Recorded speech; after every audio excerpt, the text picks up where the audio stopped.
آپ نے مجلس 13 میں کہا کہ نماز فرض کے بعد بلند آواز سے ذکر کرنا منع ہے، جبکہ بخاری مسلم میں تو بلند آواز سے ذکر فرض نماز کے بعد موجود ہے، نبی علیہ السلام کے زمانے میں ہوتا تھا، پلیز اس کی وضاحت کر دیں۔ وہ اس کی وضاحت کئی بار کی ہے، یہ بھی آپ کے بابوں نے آپ کو دھوکہ دیا ہے، نہ میں وابی نہ میں بابی، میں ہوں مسلم علم و کتابی، یہ آدھی باتیں آپ سے کرتے ہیں۔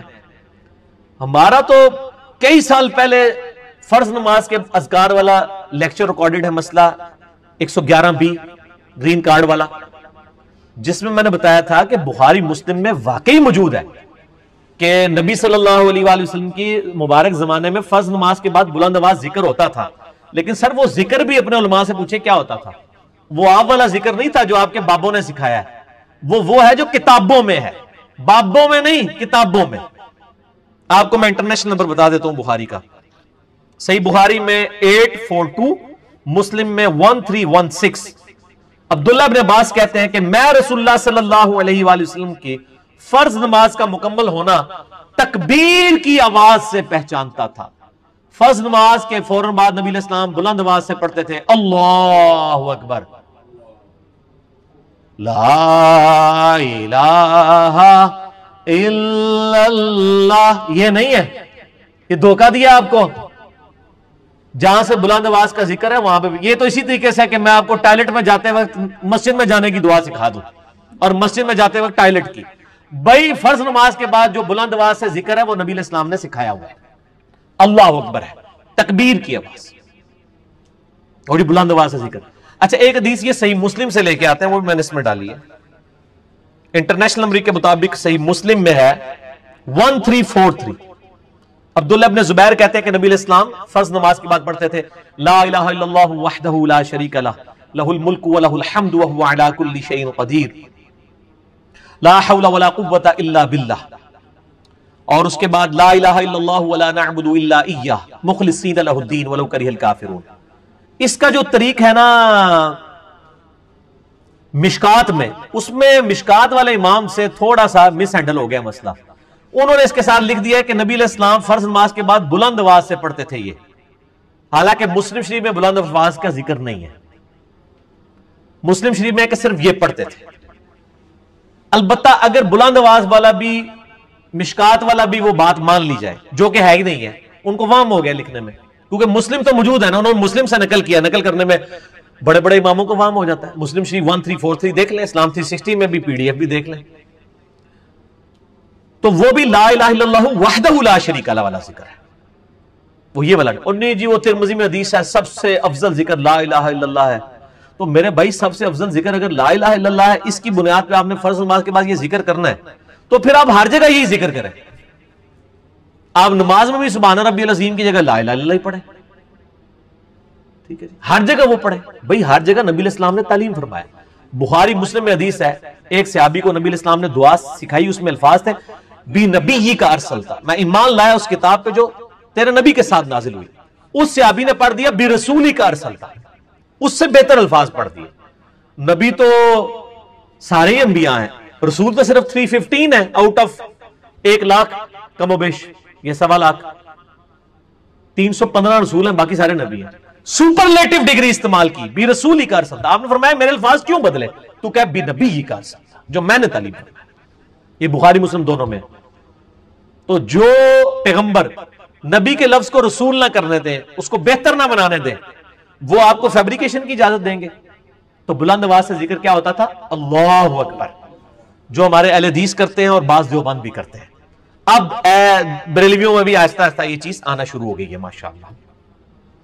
اور یہاں پہ میں علماء عرب کی بھی یہ غلطی بتا دوں، علماء عرب یہ والا ذکر کھا گئے ہیں، اور وہاں پہ جو آپ کو مسجدوں کے اندر اذکار کے پوسٹرز ملیں گے نا، اس میں اللہ اکبر لکھے ہی نہیں ہوتا، صرف استغفر اللہ لکھا ہوتا ہے۔ وہ مسلم شریف میں حدیث ہے نا، عائشہ کہتی ہے کہ نبی علیہ السلام نماز پھیرنے کے بعد اپنا چہرہ اس وقت تک قبلے سے واپس نہیں کرتے تھے آڈینس کی طرف، جب تک کہ 3 دفعہ استغفر اللہ نہ پڑھ لیں اور 1 دفعہ اللہم انت السلام و منک السلام تبارک یا ذا الجلال والاکرام۔ یہ ہم نے گرین کارڈ میں ڈالا ہوا ہے، فرض نماز کے بعد کے اذکار، اور ہمارا ایک برو کارڈ ہے صبح و شام کے سنت اذکار، یہ آپ ویب سائٹ سے ڈاؤن لوڈ کر سکتے ہیں، sunnatpak.com سے، اینڈرائیڈ ایپ بھی بنی ہوئی ہے اس میں نے ڈالا ہوا ہے۔ تو وہ جو عرب کے لوگ ہیں نا، ان کے کارڈ پہ اللہ اکبر نہیں لکھا ہوتا، نہ ان کے بینرز پہ مسجدوں میں استغفر اللہ لکھا ہوتا ہے. میں کہتا تھا کہ یار یہ انہوں نے بخاری مسلم جو دونوں میں ذکر ہے وہ تو چھوڑ دیا ہے اور مسلم والا ذکر لے لیا صرف. ہم تو خیر دونوں لیے ہوئے. وہ بعد میں پتہ چلا کہ علماء عرب کہتے ہیں کہ یہ جو بخاری مسلم میں الفاظ ہے نا تکبیر، وہ کہتے ہیں تکبیر سے مراد استغفر اللہ ہے، اللہ اکبر نہیں ہے. تو وہ بلند آواز سے 3 دفعہ پڑھتے ہیں استغفر اللہ استغفر اللہ استغفر اللہ. حالانکہ بلند آواز سے استغفر اللہ استغفر اللہ استغفر اللہ پڑھنا فرض نماز کے بعد خلاف سنت ہے. بلکہ ہمارے یہاں پہ وہ شیخ غلام عثمان ظہیر صاحب تو کہتے ہیں یہ وہ بدعت ہے جو اہل حدیثوں میں داخل ہو گئی ہے. وہ کہتے ہیں یہ بدعت ہے بلند آواز سے استغفر اللہ اونچا پڑھنا. بلند آواز سے صرف اللہ اکبر پڑھنا ہے، استغفر اللہ آہستہ آواز سے پڑھنا.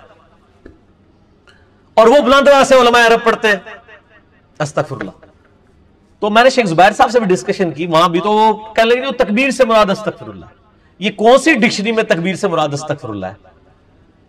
ڈکشنری میں تو استغفر اللہ جو ہے وہ استغفار عربی کا لفظ ہے.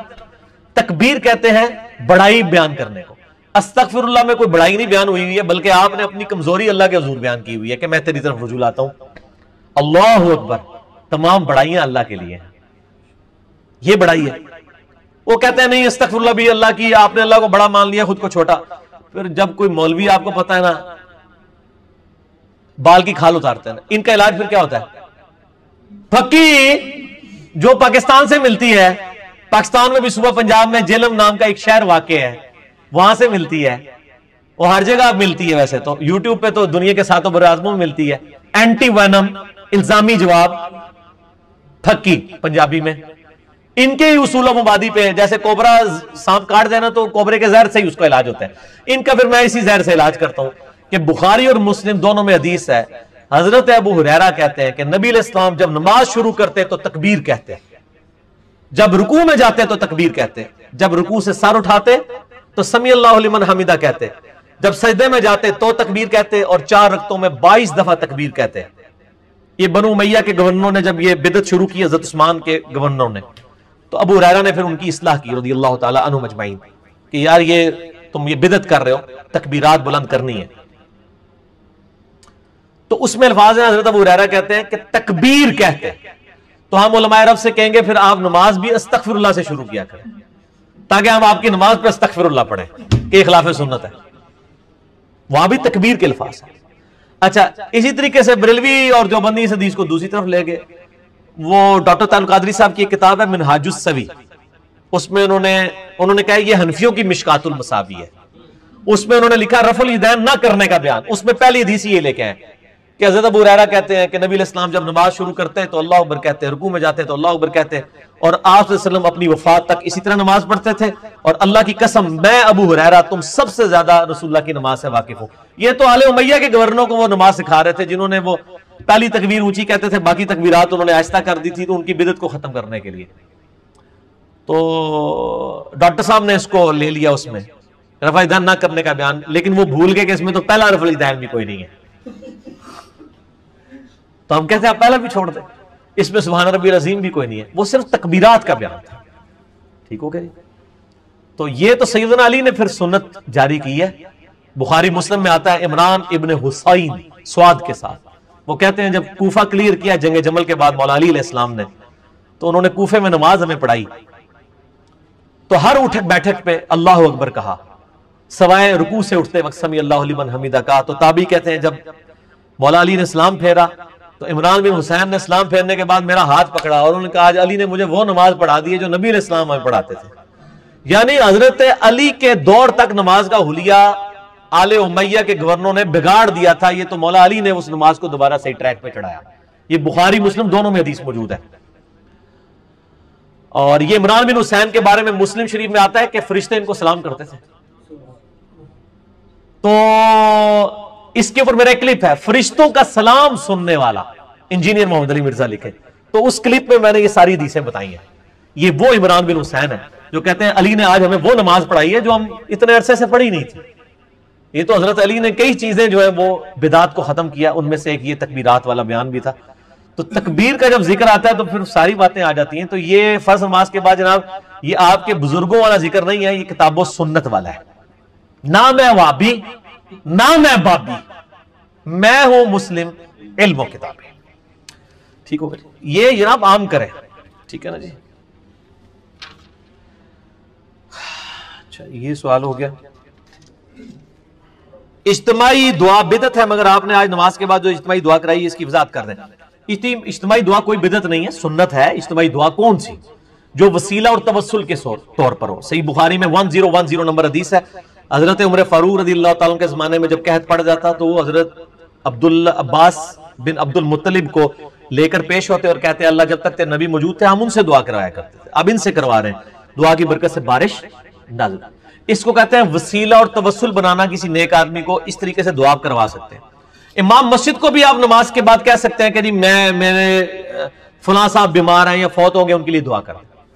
لیکن فرض نماز کے بعد جو اجتماعی دعا انہوں نے شروع کروائی ہوئی ہے نا, یہ تو بدعت ہے. اور یہ ایسی بدعت ہے کہ بدعت پکڑی جاتی ہے. یہاں پہ دیوبند اہل حدیث کو یہ دعا کے ہی منکر ہے, حالانکہ رائے وینڈ جو دیوبندیت کا سب سے بڑا مرکز ہے, اگرچہ دیوبند والی نیگیٹو چیزیں ان میں کئی ایک نہیں ہیں, میں ان کی بڑی عزت کرتا ہوں تبلیغ جماعت والوں کی, وہاں پہ فرض نماز کے بعد دعا ہی نہیں ہوتی. ہم کہتے ہیں یہ کون سی سنت ہے جو آپ کے شہر میں آ کے سنت بن جاتی ہے اور لاہور کراس کرتے ہی رائے وینڈ پہنچ کے وہ بدعت ہو جاتی ہے. وہاں کے لیے ٹھیک ہے. اور پھر وہ حدیث بھی وہ ابو داؤد ترمذی سے ایک پیش کرتے ہیں کہ نبی علیہ السلام نے اس امام کے اوپر سختی فرمائی ہے جو اپنے لیے تو دعا کرے لیکن اپنے مقتدیوں کے لیے نہ کرے. اس میں کہاں یہ لکھا ہوا ہے کہ فرض نماز کے بعد دعا کرے؟ وہ تو یہ ہے کہ امام کا حق ہے, جس طرح میرا بھی حق ہے, میں پوری دنیا پہ اپنے آڈینس کے لیے دعا کرتا ہوں, اس طرح امام کا حق ہے کہ جب بھی اپنے لیے دعا کرنے لگے اپنی مقتدیوں کو یاد رکھے. اس میں اجتماعی دعا کا کہاں ذکر لکھا ہے؟ جان بوجھ کے گھسیٹ کے نکال لیتے ہیں. ٹھیک ہو گیا جی. تو یہ بالکل انہوں نے جعلی مسئلے بنائے ہوئے ہیں. اگر وسیلہ اور توسل کے طور پہ کبھی ہو تو وہ کروائی جا سکتی ہے, باقی کنٹینیوسلی کرنا کسی کے نزدیک نہیں ہے. آپ دیوبند کے علماء سے بھی پوچھیں بریلویوں کے, وہ کہیں گے یہ بزرگوں نے سکھایا تھا کہ دعا امت سے اٹھ نہ جائے. بزرگوں کو زیادہ فکر تھی امت کی, پھر امت کے ساتھ جو انہوں نے کیا ہے وہ آپ کے سامنے ہے. ٹھیک ہے نا, امت کو فکر پڑ گئی ہے کہ اب دین کے ساتھ کیا کیا جائے, جو انہوں نے کر دیا ہے.